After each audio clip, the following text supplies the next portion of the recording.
आज के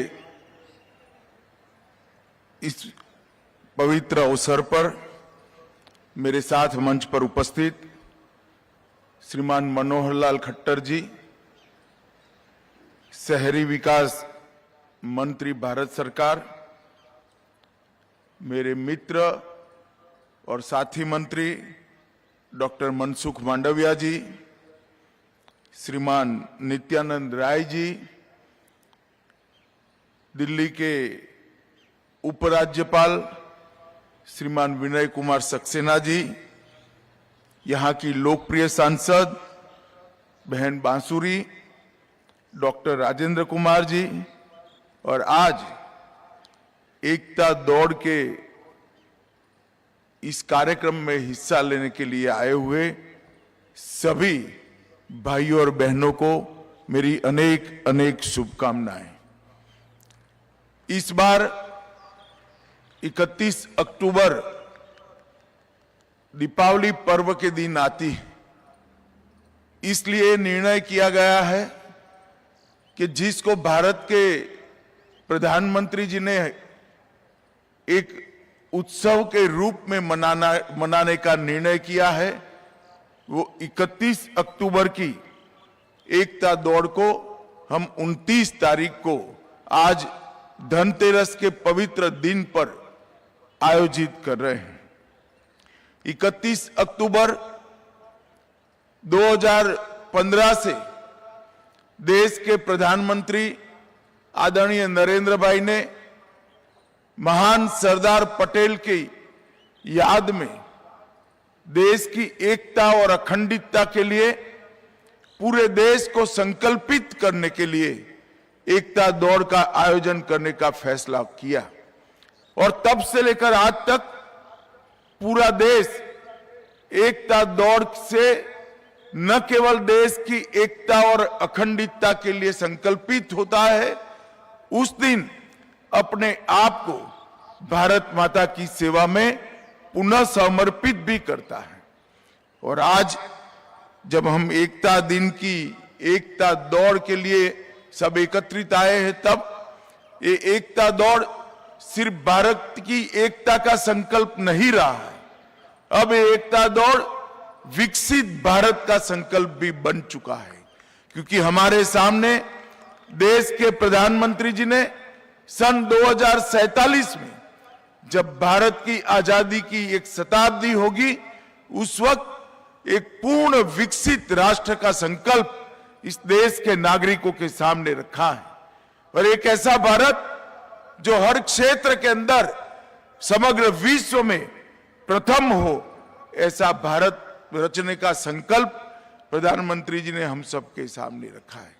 मित्रों, आज मैं जब आप सबके सामने उपस्थित हूं, तब भारत एक फलता फूलता विकसता बनता मजबूत राष्ट्र बनकर दुनिया के सामने खड़ा है।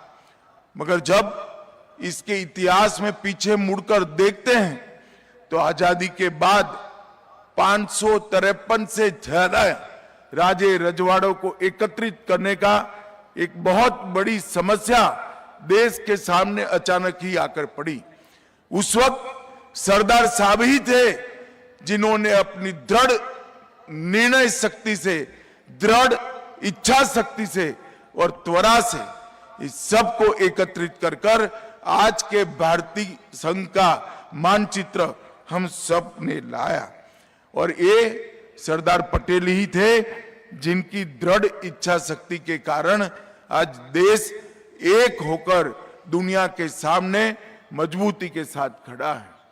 जब आजादी का उत्सव मनाया जाता था, उस वक्त स्फूर्ति के साथ चाहे लक्षद्वीप हो, जूनागढ़ हो, चाहे हैदराबाद हो, ये सारी रियासतों को भारत के साथ मिलाने के लिए सरदार पटेल ने अपने कुनेह और दृढ़ता का परिचय दिया था। और मित्रों, आज भारत दुनिया के सामने मजबूती के साथ सर्वप्रथम बनने के रास्ते पर खड़ा है। इसका नींव डालने का काम हमारे सरदार पटेल साहब ने किया था।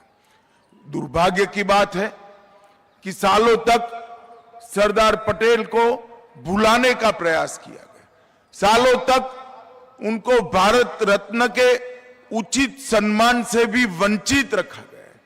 मगर देश के प्रधानमंत्री नरेंद्र भाई ने गुजरात में केवड़िया कॉलोनी में एक दुनिया का सबसे ऊंचा स्टैच्यू लगाकर सरदार पटेल की याद को चिरंजीव करने का काम किया है। और सरदार पटेल के संदेश को उन्होंने न केवल याद दिलाने का काम किया है, हर क्षेत्र में, चाहे रक्षा का क्षेत्र हो, चाहे भारत के आत्मसम्मान की बात हो, चाहे देश की एकता की बात हो, हर क्षेत्र में सरदार पटेल के दृष्टिकोण को, उनके विचार को और उनके संदेश को मूर्त रूप देने का काम हमारे प्रधानमंत्री नरेंद्र मोदी जी ने किया है।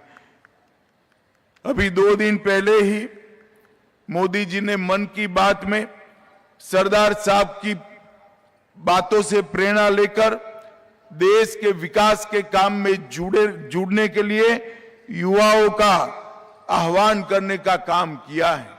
मित्रों, आज मैं नरेंद्र मोदी जी की बात को जरूर दोहराना चाहूंगा कि आगे पर सभी युवाओं के लिए सरदार साहब के विचार पथ प्रदर्शक बने।